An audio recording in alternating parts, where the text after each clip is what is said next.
রংপুরের গঙ্গাচড়ায় শুরু হয়েছে ৮ উপজেলা নিয়ে আরাফাত রহমান কোকো স্মৃতি ফুটবল টুর্নামেন্ট উদ্বোধন করেন বিএনপির কেন্দ্রীয় কমিটির সহসভাপতি রুহুল আমিন। প্রথম দিনে উপজেলার বড়বিল মন্থনা মাঠে ৩ দিনব্যাপী টুর্নামেন্টের উদ্বোধনী খেলায় অংশ নেন মিঠাপুকুর বনাম তারাগঞ্জ উপজেলার খেলোয়াড়রা। রংপুরের গঙ্গাচড়া থেকে সুজন আহমেদের তথ্যচিত্রের ডেস্ক রিপোর্ট। রংপুরের গঙ্গাচড়ায় শুরু হয়েছে ৩ দিনব্যাপী মরহুম আরাফাত রহমান কোকো স্মৃতি ফুটবল টুর্নামেন্টকে ঘিরে মাঠ জুড়ে ছিল দর্শকদের উপচে পড়া ভিড়।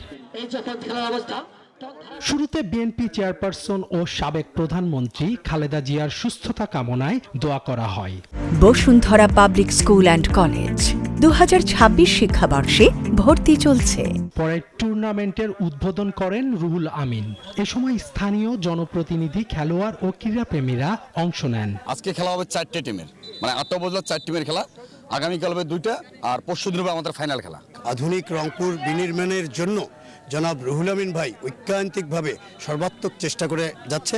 ফুটবল স্মৃতি টুর্নামেন্টটা দেখে অনেক ভালো লাগতেছে। আন্তঃজেলা রংপুর জেলা মিলিয়ে 8টা উপজেলা এখানে অংশগ্রহণ করতেছে। যুব সমাজরা অনেক উজ্জীবিত। ক্রীড়াঙ্গনে তরুণদের সম্পৃক্ত করতে ও অবসর সময়কে ইতিবাচক পথে ব্যবহার করতেই এই আয়োজন বলে জানান টুর্নামেন্টের আয়োজকরা।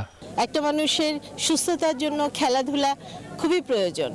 নিজেদের শরীরকে, মনকে, দেশকে উজ্জীবিত করুক, এই আয়োজন তারই বহিঃপ্রকাশ। বাংলাদেশের একটি সুন্দর পরিবেশ, মাদকমুক্ত পরিবেশ, অন্যায় অবিচারের বিরুদ্ধে রুখে দাঁড়ানোর পরিবেশ, কালচার তৈরি করতে পারে।